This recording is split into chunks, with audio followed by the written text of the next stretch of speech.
I want to read another chapter, maybe two here from The Last President from 1896. I'll put a link to this ebook that's archived here. And I left off with chapter 5, so I'll read, start up with chapter 6 here. And it says, when a Republican member of the House arose to move the usual adjournment for the holidays, there was a storm of hisses and cries of, "No, no," said the leader of the House, amid deafening plaudits. "We are the servants of the people. Our work is not yet complete. There must be no play for us while coal barons stand with their feet on the ashes of the poor man's hearthstone, and weeds and thorns cumber the fields of the farmer for lack of money to buy seeds and implements. There must be no play for us while railway magnates press from the pockets of the laboring man 6 and 8% return on thrice watered stocks, and rapacious landlords, enriched by inheritance, grind the faces of the poor. There must be no play for us while enemies of the humankind are, by means of trust and combination and corners, engaged in drawing their unholy millions from the very lifeblood of the nation, paralyzing its best efforts and setting the blight of intemperance and indifference upon it, by making life but one long struggle for existence, without a gleam of rest and comfort in old age. No, Mr. Speaker, we must not adjourn, but by our efforts in these halls of legislation, let the nation know that we are at work for its emancipation, and by these means let the monopolists and money changers be brought to a realizing sense that the reign of the common people has really been entered upon. And then the bells will ring out in a happier, gladder new year than has ever dawned upon this republic. The opposition fairly quailed before the vigor and earnestness of the new dispensation. There were soon before the House, and pressed well on toward final passage, a number of important measures calculated to awaken an intense feeling of enthusiasm among the working classes.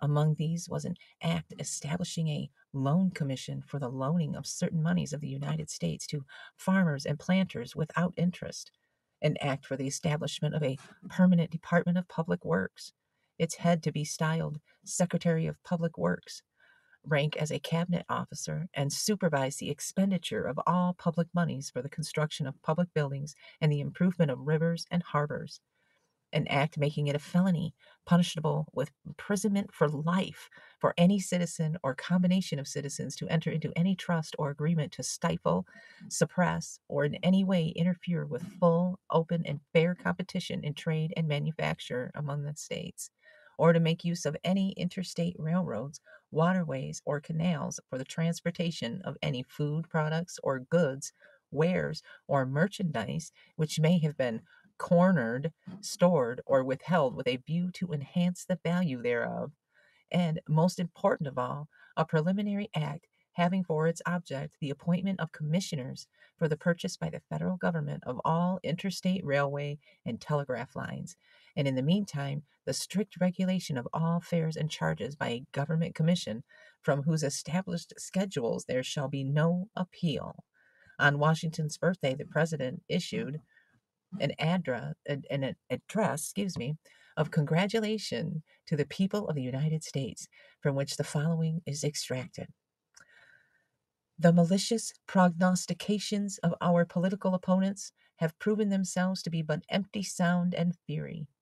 Although not quite 1 year has elapsed since I, agreeable to your mandate, restored to you the money of the Constitution, yet from every section of our Union comes the glad tidings of renewed activity and prosperity. The working man no longer sits cold and hungry beside a cheerless hearthstone. The farmer has taken heart and resumed work. The wheels of the factory are in motion again. The shops and stores of the legitimate dealer and trader are full of bustle and action. There is content everywhere, save in the counting room of the money changer, for which thank God and the common people of this republic.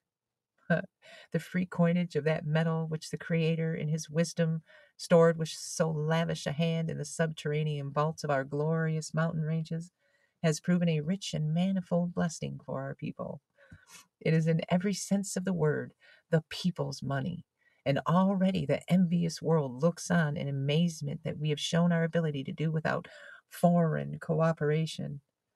The Congress of our Republic has been in almost continuous session since I took my oath of office, and the administration members deserve your deepest and most heartfelt gratitude. They are rearing for themselves a monument more lasting than chiseled bronze and polished monolith. They knew no rest. They asked for no respite from their labors until, at my earnest request, they adjourned over to join their fellow citizens in the observance of this sacred anniversary. Fellow citizens, remember the bonds which a wicked and selfish class of usurers and speculators fastened upon you. And on this anniversary of the birth of the father of our country, let us renew our pledges to undo completely and absolutely their infamous work.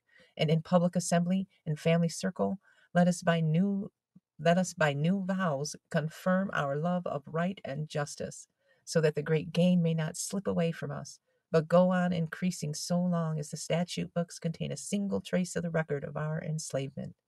As for me, I have but one ambition, and that is to deserve so well of you that when you come to write my epitaph, you set beneath my name the single line, "Here lies a friend of the common people."